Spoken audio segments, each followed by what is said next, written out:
Mas por quê? Explica pra mamãe. Ela é feia. E mais o quê? E deixa tudo caro, por isso que eu não quero olhar pra ela. E deixa tudo o quê? Caro, por isso que eu não quero olhar pra ela. Ela deixa tudo caro. Ai, Ai, não coloca. não vou colocá-la não. Aí não dá pra comprar seus brinquedos, né? Por isso que você não gosta dela? Ela não coloca. Porque ela tá deixando seus brinquedos caros? Ai, eu tô com muita saudade dele. Saudade?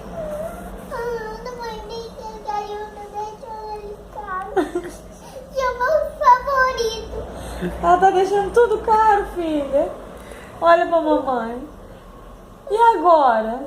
Como é que a gente vai comprar seus brinquedos? Tá com saudade do brinquedo e ela tá fazendo o quê? Tá bagunçando essa cidade. Tá bagunçando a cidade, né? Uhum.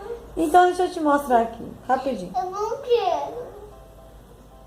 Essa aqui é a nossa presidente, ó. Essa, olha aqui. Eu não quero. É a presidente.